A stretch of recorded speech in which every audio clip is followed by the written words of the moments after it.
Hey everybody, it's Bill with Let's Talk Dubs, Vegas Micah G behind the camera, and we're bringing you something I haven't seen done yet today, and that's this versus that, the old bus and the ID Buzz.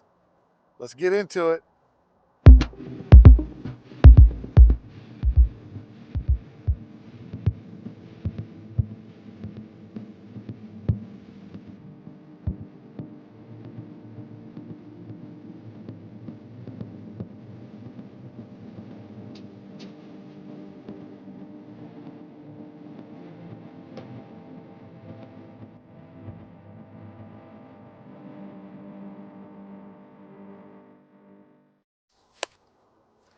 The classic VW bus. I've had mine for over 25 years, but there's everyone now is trying to get into buses. As you guys know, bus guys out there, everybody's been trying to catch on to this fad that we've been into for 20, 30 plus years. And this is the traditional bus, something most of us guys cruise nowadays. And then this is Volkswagen's response to that touch of nostalgia that they went when you went back to 2000 or 1998 when the new Beetle came out. Volkswagen did kind of a retro touchback with the shape and style of that. Now, as you can see, the ID Buzz is a little bit different. There's some iconic things they try to touch on with the emblem being center in the front. Obviously, everything else from this is clean slate and brand new. So we're gonna kind of look at the size and comparison on this.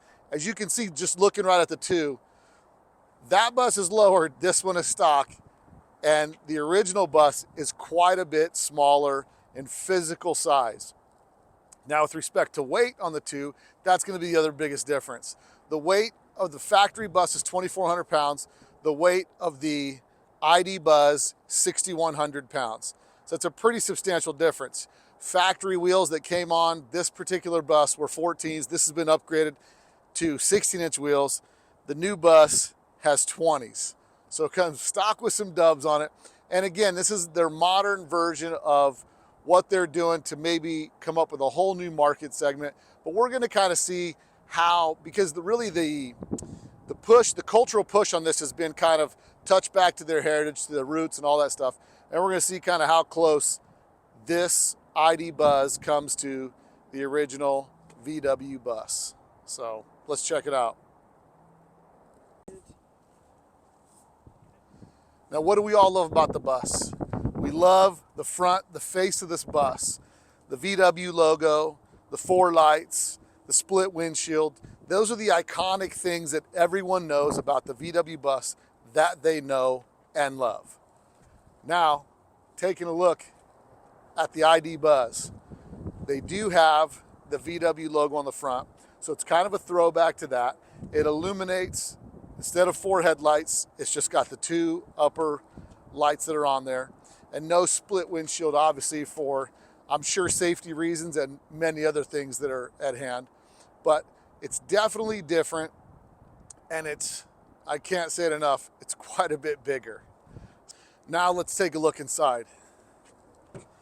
Now, if you're used to a traditional VW bus, you'll know that there's almost no dash. With a later model bus, the bay windows, there was always a bit of a dashboard, and as Volkswagen continued to evolve in their design, it became way more comfortable as a driving vehicle. One of the things I think you ought to note on here is if you look at the pedals on the floor, you've got a play and pause button on the floor, which is kind of a little play off the digital aspect of this thing. You've got your typical drink holder in here, right? So we don't have to have the drink holders hanging from the dash. You've got your main vehicle information stuff here, which is like your speedometer and your gear shifter here. So versus, you know, most Volkswagens were all manuals. This is now going to be controlled by your right side turn signal switch there, which is actually your shifter. Your left side's going to be your blinkers, high beams, all that stuff. And they really have condensed a lot of the controls to almost a minimalist aspect. But I think you're gonna need to know a lot about all this stuff.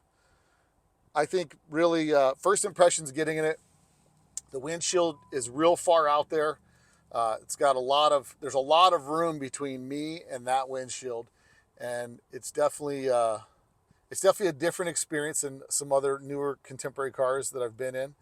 But this is their This is their design. And as I'm in it and I'm coming from the old bus to the new bus, obviously you're talking there's 50 years, 60 years of differences between that technology and this technology. And looking at the design, obviously this is set up to be a comfortable, drivable, non-gas using kid hauler that you're going to take all around the valley, right? Road trips, who knows, depending on charging stations and limitations, hills, grades, and all that type of stuff, that's going to vary. But as far as driving, you're in your standard driving position. And we do know that in your Volkswagen bus, you're not in a standard driving position. Even as they went later models, Volkswagen still kind of had a more of a pancake type steering wheel setup. So, but one of the things the ID Buzz doesn't have, it does not have the hunch, the VW bus hunch, where you just kind of hunched over the steering wheel and you're just cruising. It's kind of your Zen space when you can sit and think, look down the road, and enjoy it. What you have here, your captain's chairs with your armrests and all that good stuff. It feels a little bit wider on the inside, not a ton, but a lot more depth between me and that windshield, and more of a regular car kind of feel when I get inside it. I don't know. My impressions with what we got going on here is I don't feel a heavy nod to the past being inside it. With the new Beetle, for example, they had a single speedo dash. There was a lot of design elements that went into the new Beetle back in '98 that really had a lot to do with respect to a kind of a touch to the past, and we hearken to this, and we're going to put that because of these things. Even down on the new Beetle to the bud vases they had on the dashboards and the painted interior door panels. This here, obviously, a lot less of that going on in here. And the biggest thing about this is it's being electric. So let's check out the cargo space and all the passenger seating. Well, this is something that was a pretty rare feature in the early buses, a double door. Some people mistakenly call it a walkthrough, but a walkthrough is being able to get from the front to the back. This would have been called a double door in the early VW buses. This one here is a 7-passenger is what this one looks like. It's got air conditioning in the back. You got seat pockets.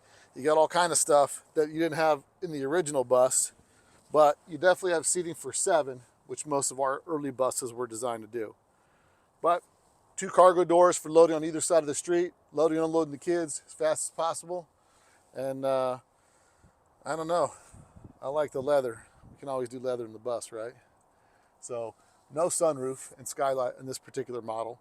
And I think they do have some that have a full glass sunroof on them. So on the old school traditional bus, do you have nice leather seating, reclining and all that stuff? Nope. You just got what we got here. And this particular model, this is Andy Finch's bus, by the way. But this particular model, you got a front back seat facing combo that converts into a bed. But this is more of your conversation pit, kind of a hangout vehicle. Less about getting people down the road and more about having a party centered around the bus. All right, let's check out the third seat. Now, one thing Volkswagen has that's kind of cool is you can either recline the seats forward or you can tilt the whole thing going that way. Now, this is the third seat. So, with me being as tall as I am, 6 foot back here, there is some decent room, but in a traditional bus, you've got at least 3 across the inside. So, cup holders, your typical place to hold pencils and pens and french fries, all the stuff that your kids throw around in here. But yeah, it's not too terribly cramped in here. And I could see being on a little bit of a road trip in here if you were taking one of these. But let's see. And to get you out, hit your launch switch and out you go. And you can see the cool logos that are embossed everywhere, all over the vehicle in random places. So we'll close that door, let it close. Go figure it's electric on an electric vehicle. Got to conserve that power. And let's open the rear hatch. So that's hydraulic release and electric close. This is your standard hatch, which is probably, if I had to guess, 10 feet of cubic space back here. But you can always, like every modern vehicle, you can flip those forward. And I'm sure if you pull that latch, that's how that seat comes out so you have a bigger cargo area. But yeah, more ID Buzz logos embossed on the interior of the panel on that side over there. But kind of your typical thing. Here's something you don't see a lot. You see this mostly in German cars, an emergency roadside kit. You've got that in there. But you don't see that a lot in American cars for some reason. But yeah, looks like you've got the rear air intakes in here. And I mean, it's pretty much a new minivan type thing. So I don't know, looking at this thing overall, it's one of those things where when you look at that and you're looking at this, you're talking 60 years of difference between the old and the new. The technology's here. And did they throw back enough on the design of this to have some nostalgia with the original bus? Now, one of the things that's unique about this is when you get in the car, there's a button here, but the way you activate the car is you sit in the seat, it's got a sensor, and you hold down the brake. And that's what basically starts the car.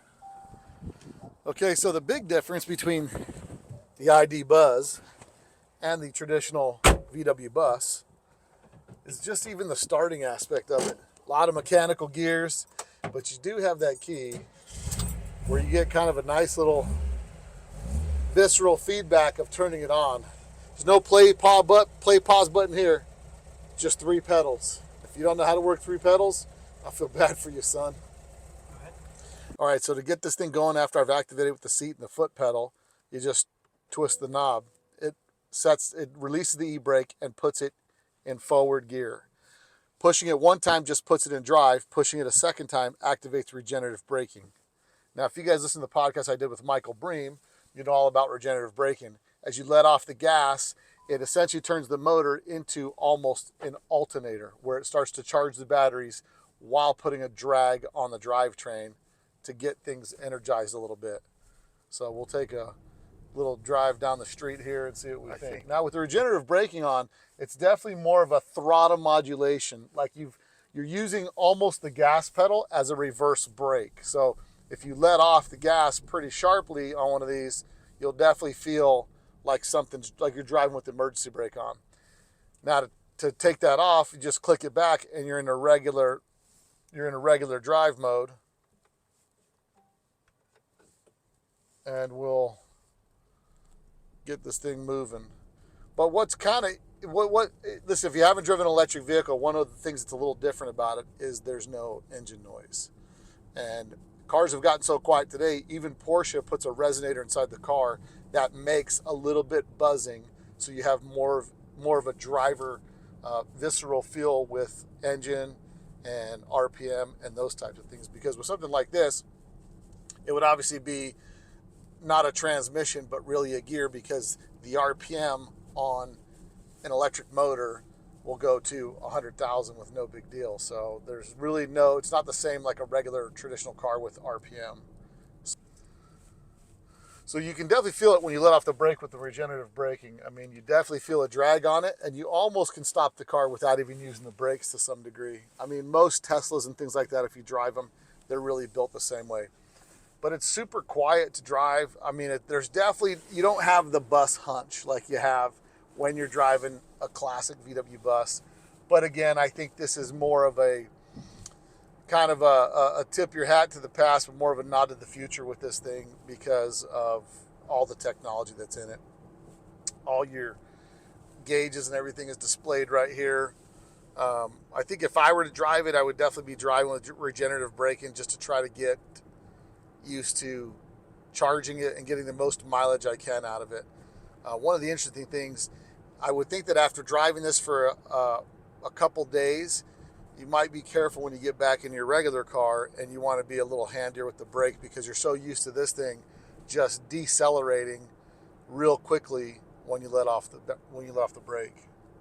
So ultimately, after comparing the two back and forth, the new ID Buzz is not a classic Volkswagen. What the new ID Buzz is a modern version of an electric people mover that'll move 7 people, doesn't need gas, and it's as technologically advanced as you could get. Now, would I buy one? If I were in the market for something like that, I probably would. But But when it comes down to it, you could have this or you could have that. And for me, you know where my money's at. So, I mean, they're definitely different vehicles and each serves a purpose. This is a classic, that's a new vehicle. Almost uncomparable to the two. And the main purpose of our comparison between the two is to see how much like the old one was the new one. And it's really nothing like the old one. It's electric, its seating position is behind the front axle. It's definitely obviously a modern vehicle and not even close to comparison. And the real reason that we wanted to compare the two was just to see how many throwback things they did to touch to the heritage of the original bus. And I think it's more the sentiment more than anything else. They could have done more things, but that's really not their market. And when these old classic buses, the market for these, it's not soccer moms. It's mostly guys 18 to 54 that love driving old classic Volkswagens. But I definitely want to thank Findlay Volkswagen for allowing us to do the comparison and drive that thing. And they're definitely a great vehicle. Again, Volkswagen, they make a fantastic vehicle. They're one of the cutting edge people when it comes to pushing that electric vehicle platform. And with the ID Buzz, who knows? It could be a great thing for Volkswagen, or we only might see it for a short period of time. But ultimately, it's got its place in the market, and I don't think it's for the classic bus owner. I'm not sure very many people I know that own a classic VW bus would go buy the ID Buzz. Because again, it's for a different person altogether. This, it's a much more interactive driving experience in this car here. So anyway, thanks to Findlay Volkswagen, thanks to Vegas Micah G for filming another dope video and getting you some of the best stuff. Make sure you go subscribe to his channel because he does a lot broader stuff than this and a lot of other platforms. So go check out Vegas Micah G, go follow Findlay Volkswagen, and of course, don't forget to check us out at letstalkdubs.com. Until next time, guys, later.